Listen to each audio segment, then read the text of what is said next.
off baits, we're going brazen.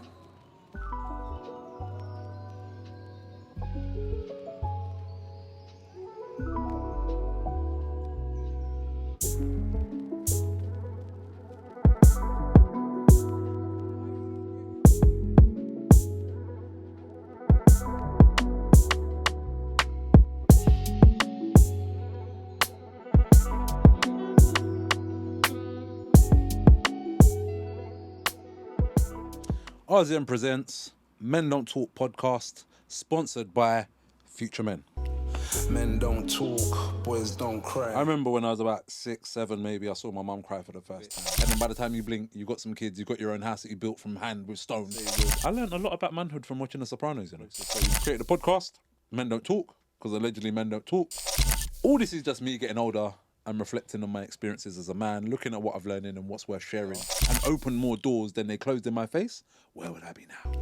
Men don't talk, boys don't cry. I remember when I was about 6, 7, maybe, I saw my mum cry for the first time, and that was like earth-shaking to me because she was a superhero and she was infallible, unbreakable, and realising, oh, sugar.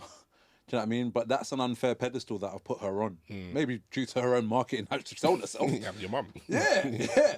But I didn't try to sell them no thoughts. Like, I tried to be very honest, sometimes too honest. Do you know what I mean? But I tried to kind of make them know things. And also, whereas I didn't have a dad for that, do you know what I mean? I know my dad, but I didn't know what he's thinking. I don't know what he's thinking now. Do you get what I mean? And we reason as men, but there's still a certain level of, so I just tried to be just, yeah. It's And fun. the hopes was in me being open with them, they would be open with me when time comes. It doesn't always work, but I've laid down the gauntlet. Do you know what I mean? So, Just to wrap up, it's funny because I'm currently watching Vikings, okay. and it's about Vikings and how they pillage places and war and strife and take over lands. Take the sons with them. But Come on, lad, pillage. But that is exact. But within, that's the whole pretext of the show. But within it, you see the dynamics of father and son and family, and there is so many elements within it that I'm seeing past the slashing and the stabbing, and I'm just like, these moments, these little words between father and son, these rites of passage, these all of those things, and I'm just like, from creation, we've been ingrained in that way, and to see how it can be applied in modern day, and to see the compare and the contrast, and there's so much that's happening in it, and I'm just, Two things here. One, I see a thing yesterday, and it said that most time, through most of human history, by the time you was 13, you was an adult. You'd already learned to go out in the field with your dad or your brothers or your uncles or whatever. Girls had already learned to cook, clean, whatever. You was already, even if you wasn't doing it fully, but you're already on that path to doing things. And this, between 13 to like 19, teenage years, that started in 1950s after the war when they were trying to sell magazines and shit to kids. This is a new thing. And a lot of times, I got to find myself or whatever, and they get lost in that phase and sometimes never do. Before, it was get on with it. And then by the time you blink, you got some kids, you got your own house that you built from hand with stone, and life. and whatever. Life's life. Yeah. Do you know what I mean? Yeah. Got chickens and goats and whatever else you need.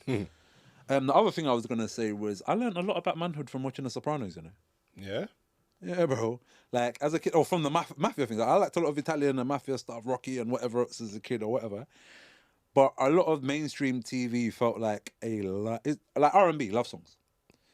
Darling, I love you, and 7 o'clock on the dot, and all this. It didn't feel like real relationships. No. And so when they started coming out with more toxic stuff, or Jaheim and the R&B thug and all that kind of element, I thought that was real. That was all the arguments and hello, Mr. Giving you more Big. nuance and more in particular things, not just broad, I love you and I want you and this and that. So I always looked for those other things, and I felt like Sopranos, especially, man's a mafia done go into a therapist. It's the same concept from Analyze This. It was also a change in the time. At the end of the century, people are looking at mental health and therapy and things in a different way. But he's the exact stoic man, the modern Roman emperor type vibes, yeah. But man needs to go and see a little lady and talk about his problems and whatever. And where does that put you at that kind of juxtaposition of the old world, but the new world, and how does it? So it felt like they was giving you more realistic references of male bonding and this, that, and the fourth, and he didn't really have a good relationship with his son.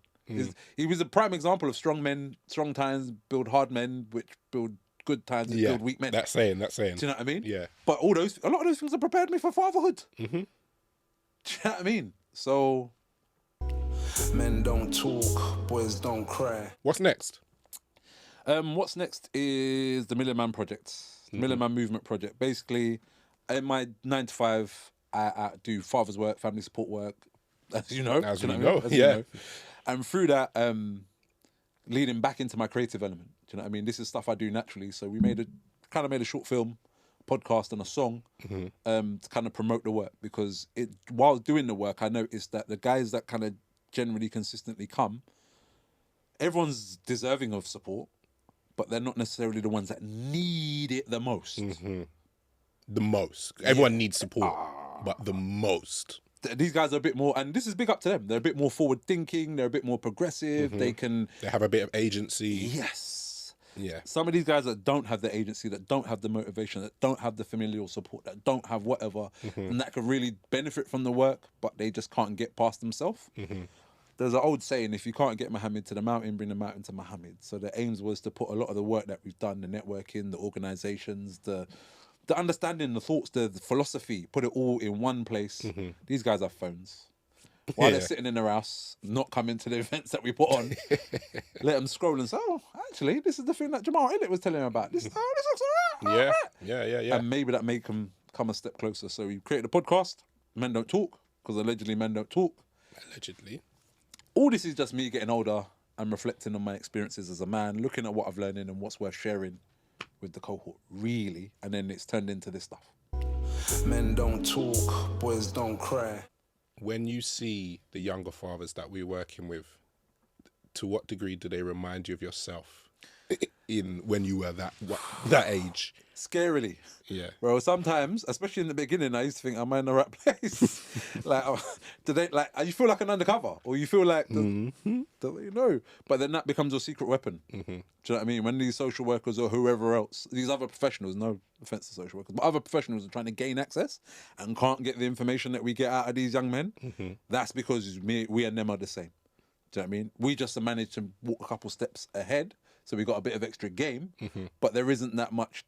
And it's the same with the professionals, but they just kind of hang on to their badge psychologically a bit harder, where we're kind of like, yeah, we have this and we can utilize it, but let's put this aside and let's link as beings or as men. Definitely.